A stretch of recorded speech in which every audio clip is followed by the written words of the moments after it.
பொன்னியின் செல்வன் பாகம் 1 அத்தியாயம் 7ல் இதுவரைக்கும் வந்தியத்தேவன் கடம்பூர் மாளிகையோட மேல் மாடத்தில் இருந்த நடுநிசி கூட்டத்தில் என்ன நடந்துட்டுருக்குன்றதை கேட்டுக்கிட்டு இருக்கான். இந்த ஒரு கூட்டத்தில் பழுவேற்றையர் சோழ சாம்ராஜ்யம் ஒரு பெண்ணரசாக மாறிக்கிட்டு இருக்குன்றதாகவும் அவர் பேசிக்கிட்டு இருக்காரு. இப்போது அடுத்து என்ன நடக்குது அப்படின்றது தான் அடுத்த அத்தியாயத்தில் பார்க்க போகிறோம். அத்தியாயம் 8 பல்லக்கில் யார். இப்போது இந்த கூட்டத்தில் இருக்க எல்லாருமே பேச ஆரம்பிச்சிட்டாங்க. இவங்க எல்லாருமே கலந்து பேசிக்கிட்டு இருக்கிறதுனால கீழே என்ன நடக்குது அப்படின்ற அந்த ஒரு வார்த்தைகள், அந்த ஒரு ஒளி எதுவுமே வந்தியத்தேவனோட காதில் விழலை. இப்போது சம்புவராயர் மட்டும் ரொம்ப வேகமாக கத்துறாரு. அது என்னன்னா, பழுவூர் மன்னர் சொன்னதுக்கு நாமெல்லாம் ஏன் மறுமொழி சொல்லணும்? தலைக்கு தலை பேசிக்கிட்டு இருந்தா என்ன ஆகுறது? ராத்திரி 3ஆம் ஜாமம் ஆரம்பிச்சிருச்சு, அதோ சந்திரனும் வந்துருச்சு அப்படிங்கிறாரு. இப்போது முன்னாடி கேட்ட அதே ஒரு கம்மலான குரல் மறுபடியும் கேட்குது. அது யாருன்னு பார்த்தா அதுதான் வணங்காமுடியார். இப்போ அவர் என்ன சொல்கிறாருன்னா, என்னை போல் இங்கே எல்லாருக்கும் ஒரு வித சந்தேகம் இருக்குது மனசில். பழுவூர் தேவர் கோச்சிக்கலன்னா அதை பற்றி நான் கேட்குறேன் அப்படின்னு மெலிசா கம்மியாக சவுத்தத்தில் பேசுகிறாரு. உடனே பழுவேற்றையர் சொல்கிறாரு, இப்போ யார் பேசுகிறது? வணங்காமுடியார் தானே? ஏன் எழுந்து நல்லா வெளிச்சத்தில் பேசுங்களேன் அப்படிங்கிறாரு.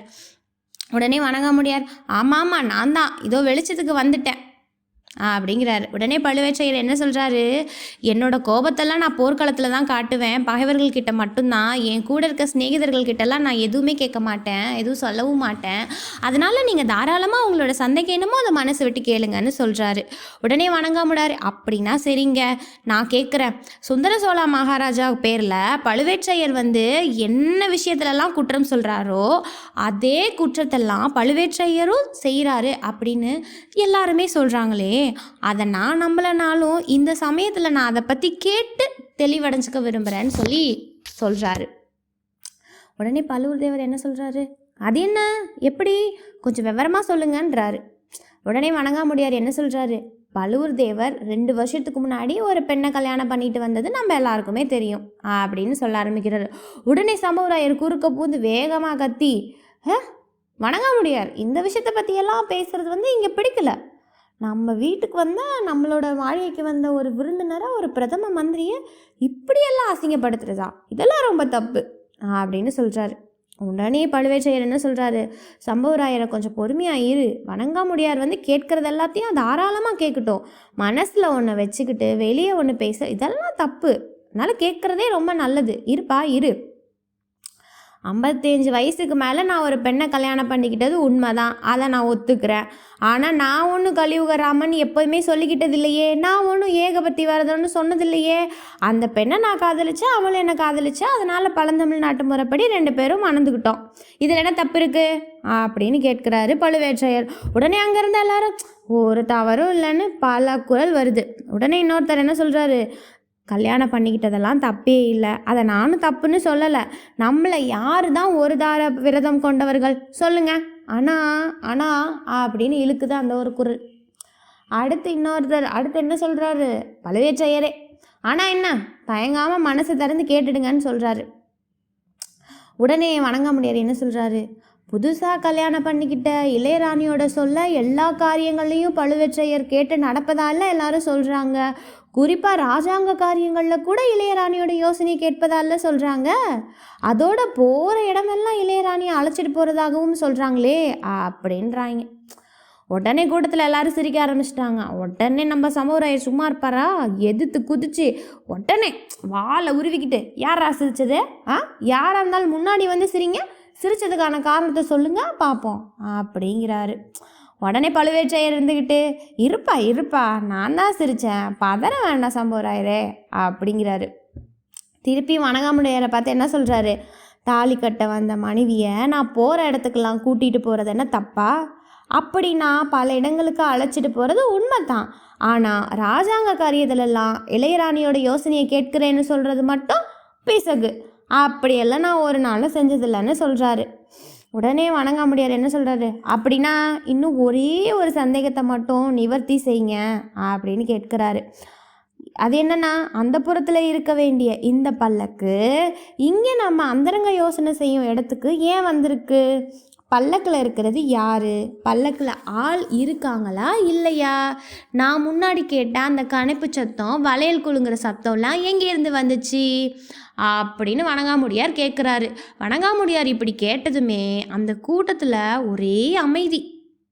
எல்லாருடைய மனசுலையும் இது போல் விதவிதமாக டிசைனாக பல எண்ணங்கள்லாம் தோண ஆரம்பிச்சிருச்சு. இப்போ வணங்காமுடியாரை எதிர்த்து பேச யாருக்குமே துணிவும் இல்லை. உடனே சம்புவராயர் மட்டும் என்ன பண்ணுறாரு, ஏதோ முணுமுணுக்கிறாரு அவர் வாய்க்குள்ளேயே. ஆனால் வாயிலேருந்து வெறிய வார்த்தை எதுவுமே வெளியே வரல. இப்போ பழுவேற்றையர் உடனே என்ன பண்ணுறாரு, இந்த ஒரு அமைதியை கழித்து கணீர்னு பேசுகிறாரு. ஹஹஹஹா, சரியான கேள்வி. மறுமொழி சொல்ல நான் கண்டிப்பாக கடமைப்பட்டிருக்கேன். இந்த கூட்டம் களைவதற்கு முன்னாடி உங்கள் சந்தேகத்தை நான் தீர்த்து வைக்கிறேன். இன்னொரு அரை நாளைக்கே பொறுத்திருக்கலாம்ல, அவ்வளவு நம்பிக்கை என் மேலே உங்களுக்கு இருக்குல்ல அப்படிங்கிறாரு.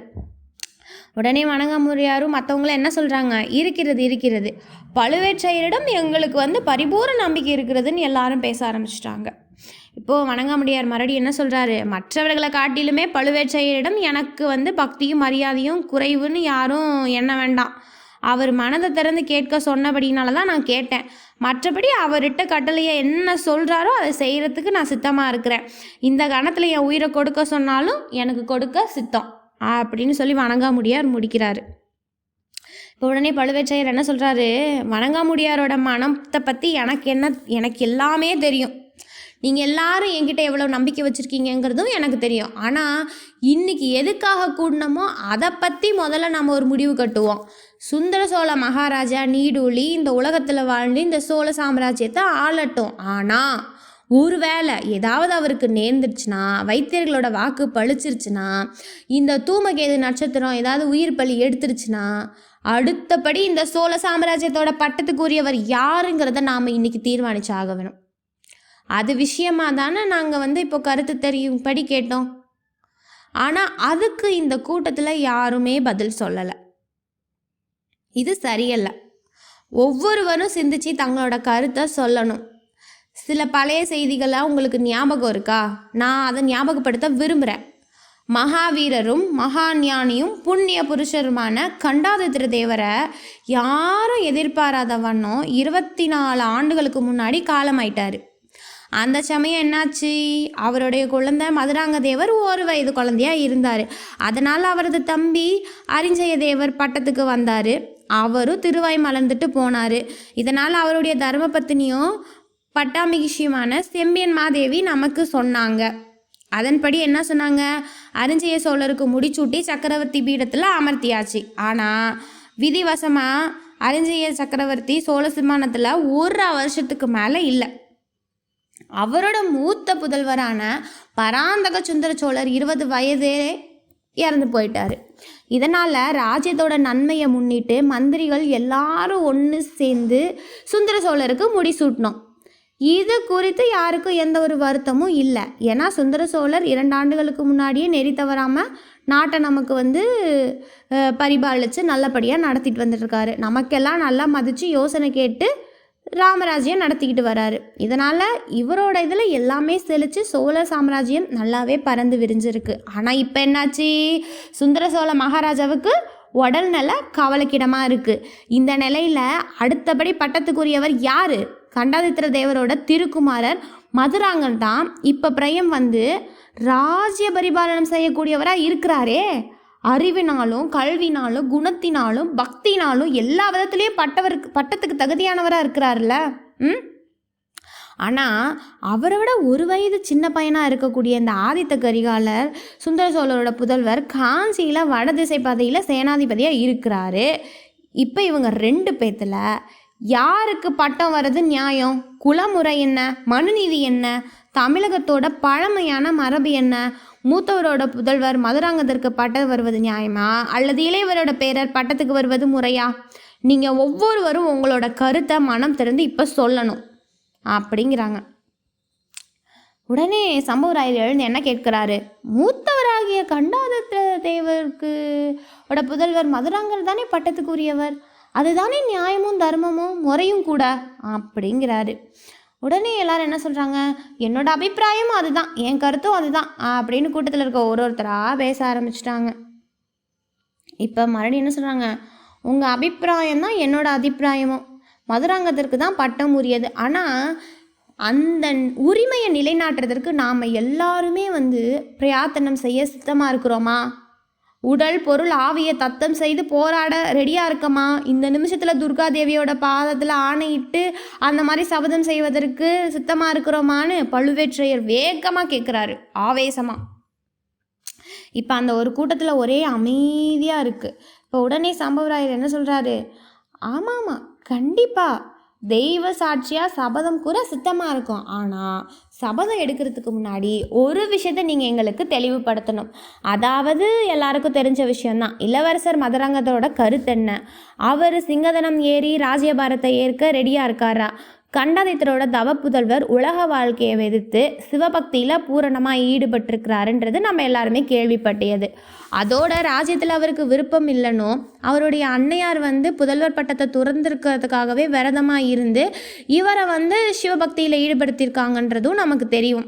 இது எல்லாமே நம்ம அறிஞ்ச ஒரு விஷயந்தான் அப்படின்னு சொல்கிறாரு.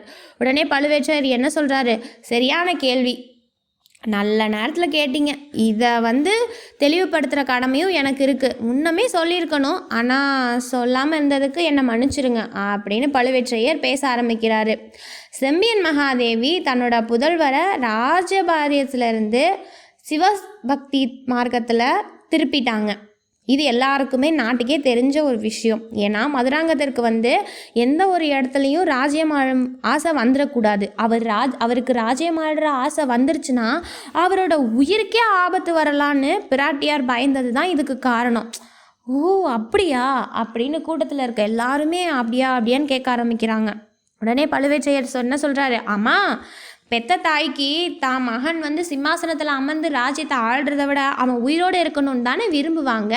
அதுதானே எல்லாரோட வாக்காக இருக்கும் அப்படின்னு சொல்கிறாரு. இப்போது மதுராங்கந்தரும் சிவபக்தியில் ஈடுபட்டிருந்தார். ஆனால் இப்போ கொஞ்சம் கொஞ்சமாக மனசு மாறி இந்த சோழ சாம்ராஜ்யம் எனக்கு உரியது, அதை பராமரிப்பது என்னோட கடமை அப்படின்ற ஒரு ஆசை அவருடைய மனசில் வேரூன்றி இருக்குது. அதனால் நீங்கள் எல்லாரும் அவளை ஆதரிப்பதாக தெரிஞ்சால் தக்க சமயத்தில் பகிங்கரமாக முன் சொல்லுங்க அப்படின்னு சொல்கிறாரு பழுவேற்றையர். உடனே எல்லாரும் என்ன சொல்கிறாங்க, இதுக்கு என்ன சாட்சி இருக்குது அப்படின்னு கேட்குறாங்க. உங்களுக்கெல்லாம் திருப்தி தரக்கூடிய அந்த ஒரு காட்சியை இப்போவே காட்டுறேன் அப்படின்னு சொல்கிறாரு. உடனே எல்லாரும் என்ன சொல்கிறாங்க, இருக்கிறோம். உடனே பழுவேற்றையர் மறுபடியும் என்ன கேட்குறாரு, யாரோட மனசுலையும் வேற எந்த ஒரு சந்தேகமும் இல்லையே அப்படிங்கிறாங்க. உடனே எல்லாரும் இல்லை அப்படிங்கிறாங்க. உடனே பழுவேற்றையர் என்ன சொல்கிறாரு, அப்படின்னா இருங்க, இதோ அத்தாட்சி கொண்டு வரேன், வணங்காமுடியாரோட சந்தேகத்தையும் இப்பயே தீர்த்து வைக்கிறேன்னு சொல்லிக்கிட்டே கம்பீரமாக பழுவேற்றையர் எழுந்து அங்கிருந்த மூடு பல்லாக்கை நோக்கி நடந்து போகிறாரு. மூடு பல்லாக்கை நோக்கி நடந்து போன அவர் என்ன சொல்கிறாரு, பல்லாக்கு கிட்ட போய், இளவரசே, பல்லக்கோட திரையை விளக்கிட்டு வெளியே எழுந்தருள வேண்டும். தங்களுக்காக உடல் பொருள் ஆவியை அர்ப்பணம் செய்ய சித்தமான இந்த வீராதி வீரர்களுக்கு தங்கள் முக தரிசனத்தை தந்தருள வேண்டும் அப்படின்னு ரொம்ப பணிவாக கேட்கிறார். இப்போ மேல் மாடத்தில் தூண் மறைவில் உட்கார்ந்துருந்து ஒரு வார்த்தையை விட்டாமல் ஆர்வத்தோடு கேட்கிட்டு இருக்க இந்த வந்தியத்தேவன் இப்போ ரொம்பவே ஜாக்கிரதையாக கீழே பார்க்குறான். பல்லக்கை திறந்து பார்த்தா முன்னாடி போலேயே ஒரு கை வருது. அந்த கை முன்னாடியே வந்தியத்தேவன் பார்த்தது தான். அந்த கை ரொம்ப செக்கச்சிவந்து இருக்குது. அது மட்டும் இல்லாமல் அவன் முன்னாடி பார்த்த மாதிரி அது வளையல் அணிஞ்சது கிடையாது. அது ஒரு அரசகுமரன் அணியும் கங்கணமா. அடுத்த கணம் அதுக்குள்ளே இருந்து சந்திரனை ஒத்த முகத்தோட ஒரு பொன்மயமான ஒரு மன்மதன் ஒத்த அழகான ஒரு உருவத்தோட சிரிச்சுக்கிட்டே கண்டாதித்திர தேவர் வெளியே வராரு. அவரோட புதல்வரான மதுராந்தக தேவர் வெளியே வராரு. ஆஹா, கண்டாதித்திர தேவரோட புதல்வரான இளவரசர் மதுராந்தகரா இவர்? பல்லக்கில் இருந்தபடியால் ஏதோ ஒரு பெண்ணாக இருக்கணுங்கிற எண்ணத்தில் அல்லவா நாங்கள் இப்படியெல்லாம் தவறு செஞ்சிட்டோம். ஐயோ, தன்னை போல் அதே தவறு செஞ்ச ஆழ்வார்க்கடியான், ஐயோ எல்லாருமே இப்படி ஏமாந்து போயிட்டாங்களே அப்படின்னு மேலே இருந்த வந்தியத்தேவன் நினச்சிக்கிட்டே இருக்கான். நினச்ச உடனே பக்கத்தில் இருந்த ஆழ்வார்க்கடியானை திரும்பி பார்க்குறான். ஆனால் என்னமோ ஆழ்வார்க்கடியான் இருந்த இடத்துல அந்த ஒரு மரத்தோட நிழல் தெரிகிறதுனால அங்கே ஒரு இருட்டானதுனால வந்தியத்தேவனுக்கு ஆழ்வார்க்கடியான் கண்ணில் படவே இல்லை. இதுக்குள்ளே கீழே பார்த்தா மதுராந்தகத்தேவர் வாழ்க, பட்டத்திலவரசர் வாழ்க, வெற்றிவேல் வாழ், வீரவேல் அப்படி இப்படின்னு அங்கே இருந்த எல்லா வீரர்களும் தன்னோட உரையில் இருந்த வாளை எடுத்துக்கிட்டு முழக்கமிட ஆரம்பிச்சிட்டாங்க. இப்போ உடனே என்ன பண்ணிட்டான் வந்தியத்தேவன், ஐயையோ கீழே என்னமோ நடக்க போகுது, இங்கே ரொம்ப அபாயமான சூழல் நிலவுது, அதனால் நம்ம இங்கே இருந்தால் இனிமேல் நமக்கு ரொம்ப கெட்டதுன்னு சொல்லி தான் படுத்திருந்த இடத்துக்கே திரும்ப போய் படுக்க ஆரம்பிச்சிட்டான். இதோட அத்தியாயம் 8 முடிவடைகிறது. அடுத்து பொன்னியின் செல்வன் பாகத்தில் அடுத்தடுத்து என்ன நடக்கிறத நம்ம பார்ப்போம். இந்த ஒரு வீடியோ பிடிச்சிருந்துச்சுன்னா கண்டிப்பாக என்னோட சேனல் லைக் பண்ணுங்கள், சப்ஸ்கிரைப் பண்ணுங்கள்.